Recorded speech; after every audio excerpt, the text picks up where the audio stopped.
طلاق دیتا ہوں تو دوسری شادی کر لے.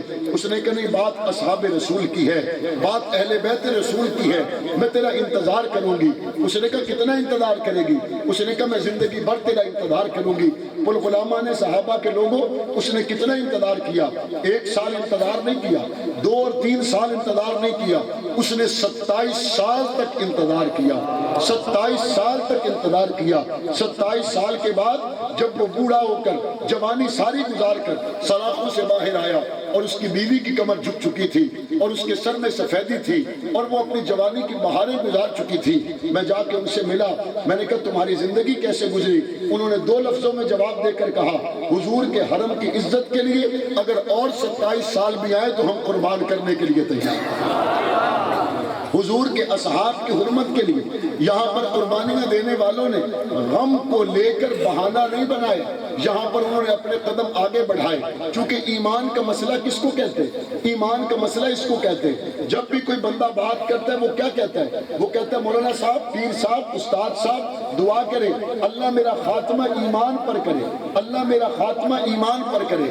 جب کوئی اپنا حسن خاتمہ اللہ سے مانگتا ہے، ایمان پر اپنے آخری سانسوں کو مانگتا ہے اور وہ یہ بھی مانتا ہے کہ حضور کی ختم نبوت کا مسئلہ میرے ایمان کا مسئلہ ہے، وہ یہ بھی مانتا ہے حضور کے اصحاب، حضور کے اہل بیت کی عزت کا مسئلہ میرے ایمان کا مسئلہ ہے.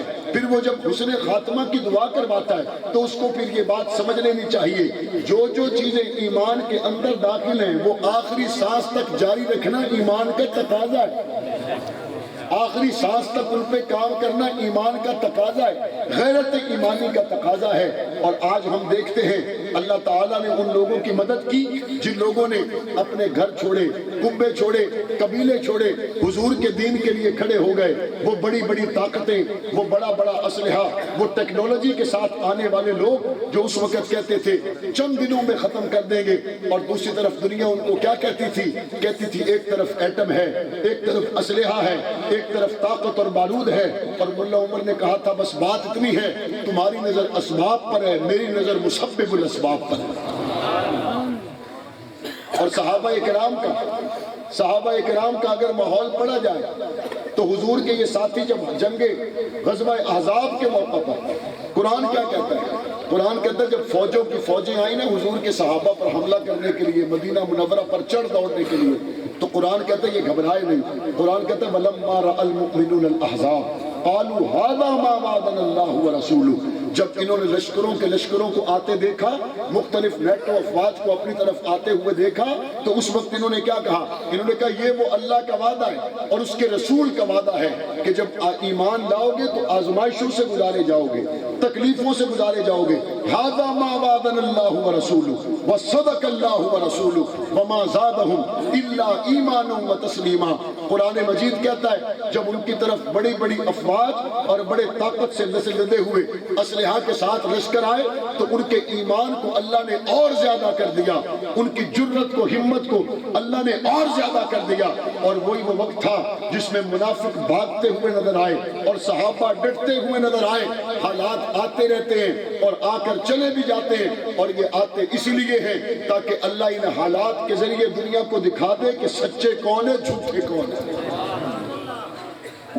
یہ حالات کی چکی اسی حکمت کے تحت چلتی ہے. اللہ دنیا میں اس بات کو واضح کر دیتا ہے. ہندوستان نے اتنی بڑی انویسٹمنٹ، اتنا بڑا سرمایہ افغانستان میں کیوں لگایا؟ کیونکہ وہ ایمان سے خالی تھا. وہ یہ سمجھتا تھا کہ سب سے بڑی طاقت تو امریکہ کی طاقت ہے. وہ یہ سمجھتا تھا سب سے بڑی طاقت تو اسلحہ کی طاقت ہے. وہ یہ سمجھتا تھا کہ جتنے افواج اور جتنا اسلحہ یہاں پر آ چکا ہے اب دوبارہ پھٹے پرانے کپڑے والوں کے اوپر آنے کی امید نہیں ہے. بالکل اسی طرح دیگر ممالک نے بھی یہی سوچا ہوگا. لیکن اللہ تعالیٰ جب کوئی راستہ نکالتا ہے تو اللہ 13ویں سپارے میں کیا فرماتے ہیں؟ اللہ تعالیٰ فرماتے ہیں وَأَمَّا الزَّبَدُ فَيَذْهَبُ جُفَاءً وَأَمَّا مَا يَنْفَعُ النَّاسَ فَيَمْكُثُ فِي الْأَرْضِ. اللہ تعالیٰ فرماتے ہیں کہ اگر تم سونے کو دھونے کے لیے کسی چیز میں ڈالتے ہو تو اس کے اوپر جھاگ بہت زیادہ آ جاتی ہے، اور بہت زیادہ جھاگ آنے پر کوئی بندہ یہ سمجھے کہ سونا تو گم ہو گیا، اب سونے نے تو دوبارہ نکلنا ہی نہیں. وَأَمَّا الزَّبَدُ فَيَذْهَبُ جُفَاءً. وقت آتا ہے جب وہ جھاگ اتر جاتی ہے، سونا پہلے سے بھی زیادہ چمکدار ہو کر باہر آ جاتا ہے. یہ 1400 سالوں میں کوئی ایک دو واقعات نہیں ہیں، تاریخ بھری پڑی ہے، کہاں کہاں کس کس دور میں باطل نے کس کس شکل میں سر اٹھایا، اور کس طرح اس کے مقابل علماء آل حق نے اپنے صفوں کو مضبوط کیا اور قرآن کو لے کر آگے بڑھے، نبی کے فرمان کو لے کر آگے بڑھے، حضور علیہ السلام کی سنت کو لے کر آگے بڑھے۔ جانے والے کا غم اپنی جگہ، لیکن اس کے مشن کو، اس کے کاز کو، اس کے پروگرام کو لے کر آگے بڑھے۔